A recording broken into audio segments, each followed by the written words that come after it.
my own business. Hi, everybody. All right, so introduce myself. I'm Natalie Licini.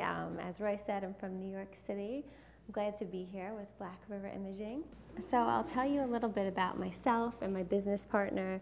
I've been passionate about photography for about 8 years, launched my business about 4 years ago.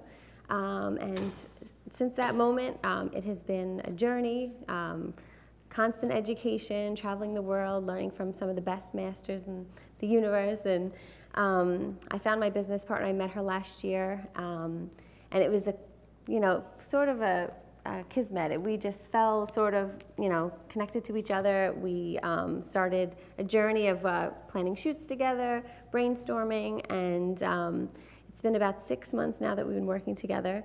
She has a background working in advertising, and I have a background working in finance. And those two elements we hadn't previously used in our businesses, but we really took some of our strengths and infused them into our new business together. And we found that it's made us much stronger. We're doing brainstorming sessions on marketing, on management, on streamlining processes, and it's really helped shape the business that we have today. So, why right and left brain strategies? So, it was kind of strange. I wanted to do something very business focused. And as you see, the brain is split in two hemispheres, right and left brain. I guess us artists were primarily considered right brain. And I'm actually a little bit more left brain. I have a history working in finance. So I wanted to talk a little bit about the differences in working in right and left brain. So my background, I graduated NYU, but I love education so much. I've actually attended 6 schools in 9 years, and I graduated from the 4th university I attended. So I really believe in lifelong education. It's not just something I did because I had way too much fun in college. I did have a lot of fun in college, but that wasn't just it. So I really wanted to talk about how I bring my left brain analytical skills into my creative business. Many of us artists, we're artists, and so I wanted to bring some of my analytical skills and show you a little bit of what's helped my business. So how do you know if you're right or left brain? So I know this font's a little small, but I found a quiz online, and we trust these things. So I took this quiz. If anyone wants the link, I could give it to you. It's a really cool website, and oddly enough, it has questions like if you had to assemble something, would you read the instruction manuals? I keep a journal. Some people think I'm psychic. But it has a lot of cool questions. So if you're curious if you're right or left brain, if you're not sure, it's a good way to know. So I'm actually slightly left brain, and this test was not rigged. I was like, oh wow, look, I'm a little bit left brain, so I'm right in the middle. So maybe I'm bipolar, no.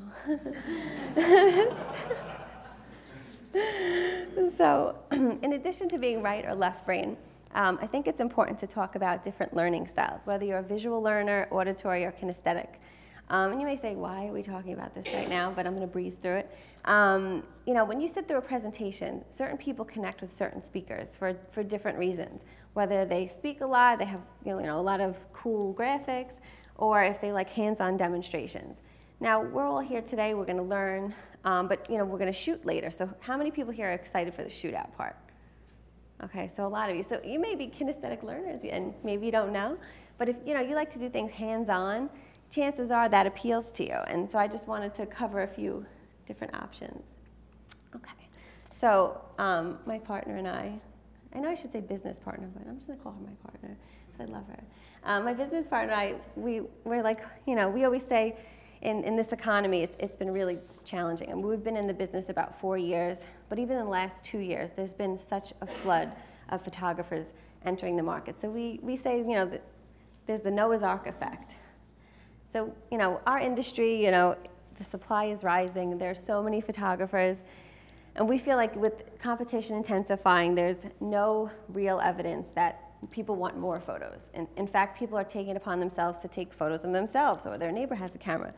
So I feel like we need to create a niche with our market, and we need to compete head-on or create a whole new market completely. Now, when brands are similar, people compete on price. I know 2 years ago, I would have people call me all the time, clients for weddings, and it was never, hi, how are you? I'd love to come meet you. It was like, hi, how much would it be for this X, Y, and Z? So how do you alleviate price shoppers? So you could dive in and rebrand your business, which I'm going to talk a little bit about today. Okay, so here are some business challenges. This is some questions that I've asked myself, and colleagues and friends of mine have said. So whether you're in business 2 years or 10 years, is your company facing heightened competition? Do you or your sales representatives consider offering discounts to make sales? Are you finding the need to advertise more and more to get noticed, but it has very little impact? Do you blame your slow growth or loss of revenue on the recession or the market? Is commoditization of offerings a worry for your company? Just list the key competitive factors for your business. Now, list your competitors. Are they largely the same? Do you find yourself taking the same images over and over, repetitive posing? Do you play it safe? Are you a wedding or portrait photographer, and are your bookings down this year? Does your brand reflect you? Is your website and blog current? So whether you're in business 2 years or 10 years, if these are some of the questions you've asked yourself in the last few months, we're gonna tackle them today and hopefully give you some insight and some help. So here are some tools to build a six-figure business. And I always say that building a business is like building a house. You really need to start with a solid foundation. Education is a necessity. You really can't build your foundation without it. So one of the first areas we're going to cover is brand revolution. We're going to talk about differentiating, expanding your market, a 360-degree approach to branding, how to find your ideal client, customer service, of course. The next thing we're going to talk about is the art of storytelling. We're going to cover lighting, the golden triangle, rule of thirds, leading lines, posing, how to tell your client's story, some personal projects, and if we have time, we'll cover some post-production. Next, we're going to talk about the art of marketing. We're going to go over some marketing tactics, how to be different, how to break through in your market. We're going to cover education, the importance of having a unique location, local campaigns, brochures, and cross-marketing. And last but not least, we're going to cover extensively how to create a signature line. We need a unique style, we need to value your work, and we're going to cover some tools for your business, some awesome products to use, and mastering the sales presentation. So I don't know if there's any fans of the book, Blue Ocean Strategy. Okay. So that book is like my Bible. As you'll get to know me over the next 2 days, I'm a more spiritual person, but if I had a Bible, it would probably be the Blue Ocean Strategy. So if you've never read it, I suggest downloading it at 4 o'clock or maybe tonight after we had a few drinks. It's spectacular. So let me ask you a question. By a show of hands, how many people in this room are located in the Springfield area? Okay. Now of those people, who are portrait photographers? Okay. And now who are wedding photographers? Okay, great. So it's likely that you're in a red ocean if you're a wedding photographer in Springfield or a portrait photographer in Springfield. But I'll talk to you a little bit about blue oceans and a case study on Cirque du Soleil momentarily. So if you're competing in a red ocean, it's likely that you compete in an existing market space, and that you want to increase bookings. You obviously want to be profitable. In order to do that, you have to be better than your competition, beat your competition, or get more clients than them. But you have to make a value-cost trade-off when you do that. So value-cost trade-off is the belief that companies can either create greater value to customers at a higher cost, like let's say Chanel or Gucci, or you can create reasonable value at a lower cost, like Target or Kohl's. Now, strategy is making a choice between either differentiation or low cost. So for those who seek to create blue oceans, which I'll dive into, you pursue differentiation and low cost simultaneously, and that's important because it enables you to create a really unique business. So now for me, I pursued differentiation a little over a year ago by exclusively offering and marketing fine art photography, which in my opinion is a better value and lower cost than commissioning a painting, let's say. And so Our intimate portrait business has actually been a new focus for us. We have our clients that commission us for a portrait. We invite them for a pre-consultation. It's about an hour-long appointment where we really get to know them and their style, and we create a really special custom photo session for them that interests them, that speaks to them. And we offer chauffeur service, we serve hors d'oeuvres, champagne, so we really like to make it an experience. And in that, we photograph in our studio, which is in a historic castle. It's almost 100 years old, so it's really unique for the New York, New Jersey area. And for us, that's our blue ocean. Okay, so let's talk a little bit about Cirque du Soleil and a case study that's mentioned in Blue Ocean Strategy. So the case study talks about how a young group of street performers took the best attributes of the circus and the theater and created an entirely new business model. They were able to reinvent the industry, and they created a new market space in two ways. First, with the absence of animals, it helped drastically reduce insurance costs. And they value innovated by shifting the buyer group from children to adults. Since it was sophisticated entertainment, they were able to charge a higher ticket price, where circuses previously had a lot of children, a lot of discount tickets were sold. So Cirque du Soleil merged some of the existing traditions of the circus with theater and art, but they were able to charge a higher price tag. So you could think about Cirque du Soleil, it really is different. There's nothing like it, and so they created a blue ocean.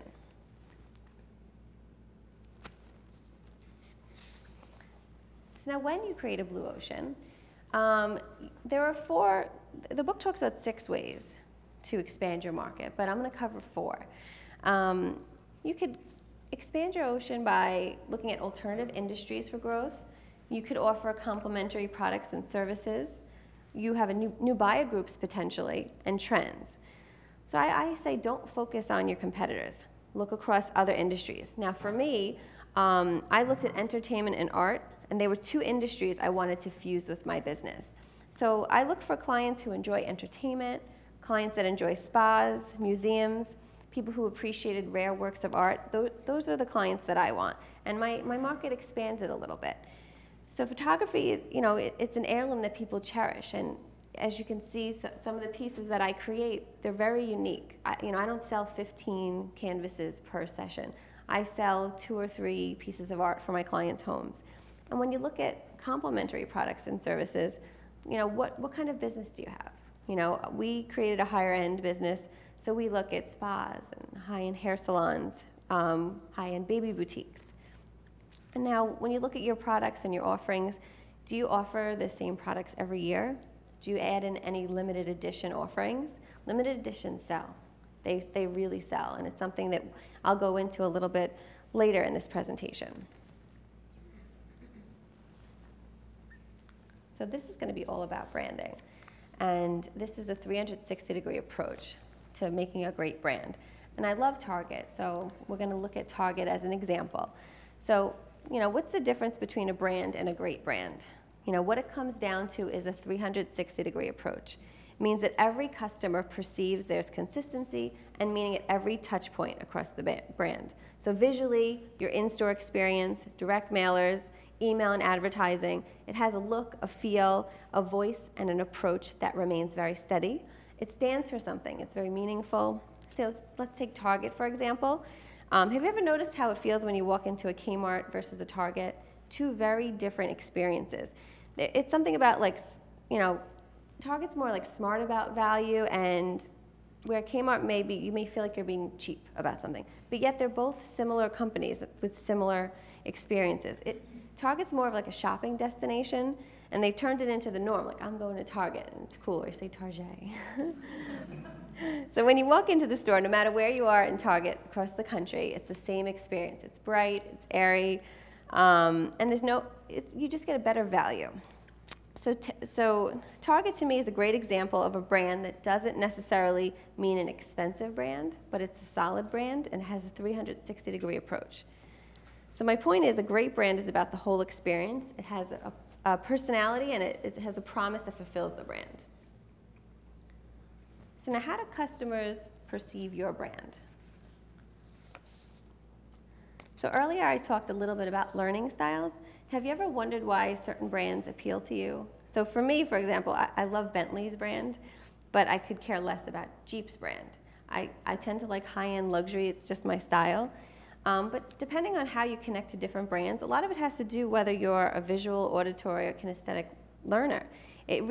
Strangely, it comes down to that. You really connect with things, how you learn, and I think it's important to make your brand like a 360-degree approach. So when you look at visual aspects of your brand, we look at images, logo, graphics, materials, and your studio space, all visually. They should all be in line together. Then let's look at your voice.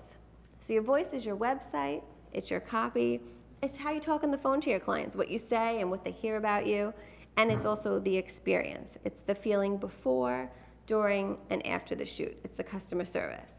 Now, does anyone here have streamlined processes and systems? Do you have scripts that you use? It's helpful, and if you have staff, it's especially helpful that everyone who answers the phone knows what to say. So if you answer the phone or Marie answers the phone, your clients are going to experience the same brand that you've created. So brand execution. So you need to be strategic, consistent, and yet differentiate from the competition. So my partner and I, Kate, we do brand consulting for photographers.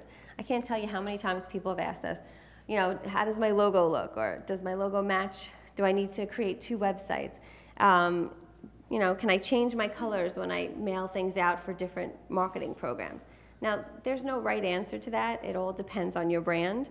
A logo is not necessarily about being pretty. It's a visual representation of your voice. And a website is not necessarily about cool animations. It's a storefront. It's a customer experience. And regardless whether you have a studio or not, your website is, in a way, your storefront. So one aspect of people's websites I've noticed a lot are their bio shots. Even though we're photographers, not everyone has a bio shot that you would think was taken professionally. Sometimes you have one from 5 years ago that someone took at something random. But it's important that your bio shot also be consistent with your brand. Have a photographer and barter with them, do headshot swap. But the key part is if you have a light and airy website, don't have a cool, dark, and somber bio shot or something trendy that you took at night. Have your bio shot also reflect who your brand is and have everything be consistent across the board.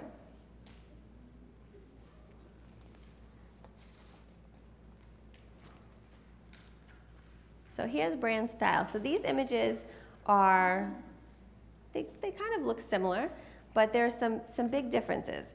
I don't always put my logo on my work. I feel like my style is my logo. But if you look at these different images, one's taken outdoors of a little girl by my business partner, Kate. And the one on, I guess, your left was taken by me of a bride. It was indoors.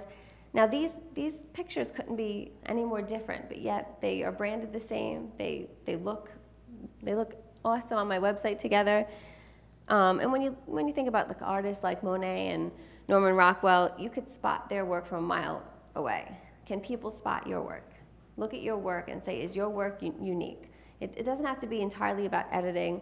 It could be composition. It could be the style of photographs. It could be the type of work. But do you have a really strong style that people could recognize, whether or not your logo is on it? Think about it. Now, one other thing I wanted to mention, when you look at your website, or even look at my website, for example, when you look at different galleries, do you have several editing styles? Do they go together? Or do you have 100 images with 3 actions on 10 images, 3 actions on another? I think it's important to have your website have 1 or 2 editing styles. That's pretty consistent across the board. And if you don't, take your raw files, dump them into a folder. I outsource my editing more than 50–60% of the time. But have someone else edit them. If you like black and white, tell them do 30% black and white. But have one editing style. Even when I edit my weddings, years ago when I shot more weddings years ago, I would outsource first I would edit my own weddings, and it was a nightmare because then every 5 images I was doing a whole different style, and you looked across the whole gallery and it just looked like 6 people could have photographed it because it was so different. And now I outsource. I have one style that comes back. I'll pick 30 images to do black and white, and it looks like 2 looks. One person did it, it's clean. What does your website look like? I mean, how do you handle your post-production? Do you find that your galleries look consistent across the whole spectrum? They should. And if they don't, make it a project. You know, your brand is important, and you really need to consider how your customers perceive it. Okay, so I want to walk you through a real-life example of our business, Jean Revel. Our focus to relaunch our business was creating a stellar brand. We wanted to focus on a niche market. So we had 2 goals. We had our creative goals and we had our business goals. And for our creative goals, we really wanted to be one of a kind in our market. And for our business goals, we wanted to reach 100,000 again, because we were a new business, merging. So for our creative goals, we wanted to differentiate with our imagery. We wanted to fulfill certain needs as artists. And for our business goals, we wanted to do a really thorough market analysis of who our clients were, what they wanted, where they were located. And we also did a review of all of our prior clients. And we categorized them as Class A clients, Class B, and Class C. Now what that means is, we're all sitting here today, we could think of 2011. We all know who our favorite clients were last year. Now when you think about your favorite clients, why were they your favorite clients? What did you like about them? Was it the experience you had with them? Was it because there was a huge sale? Was it a little of both? Do they value your work? Have they given you a lot of referrals? Well, so who are your Class A clients? And then how do you find more of them? What if our business was 90% of our favorite clients? I mean, I'd like to say 100%, but let's be real. How do we find more of our favorite clients? So we need to do a profile of them. We need to sort of dig in. We need to figure out who they are, what they like, and we need to target our Class A clients, friends and family, because it's very likely they travel in packs. That's my theory. So I guess for a little homework assignment, everyone should go home tonight, and if you haven't already done this exercise, I want you to know everything about the people in your target market, your Class A clients. Who are they? Where do they shop? What's the demographic? Figure out how you can focus on getting more of your Class A clients. Okay. So customer service. Customer service is an important aspect of every business. Sometimes it's something you overlook in the early years because you're just struggling to build the business and stay afloat. But you know, what do we sell? Some people say we sell paper. Some people say it's a wonderful experience with pictures. It's both. I think we need to figure out, as photographers, how do we make price irrelevant for our clients? We have to use experience, we have to use happiness, and we have to determine what's priceless to our clients. We need to show them the long-term benefit of doing business with us over many years. We don't want them to just, you know, do business with us once. Repeat customers are my favorite customers. So I look at Disney as a good example of a company that offers great customer service. And their customer service vision is to create happiness by providing the finest in entertainment to people of all ages everywhere. So to provide world-class customer service, you really need to map out your customer experience, beginning with your lead, the inquiry. How do you handle your pre-consultations? How do you handle the sessions, the sales, the delivery and pickup of all the products? And how do you use the products? I mean, do they need to be installed? Do you offer any installation services, custom framing? And then how do you maintain the relationship? I say send thank you cards after the session. But if you could do it after the session, before the sale, I think it has greater impact because you're thanking them for just coming to you. You're not thanking them for spending $2,000 or $3,000. I think that goes a long way.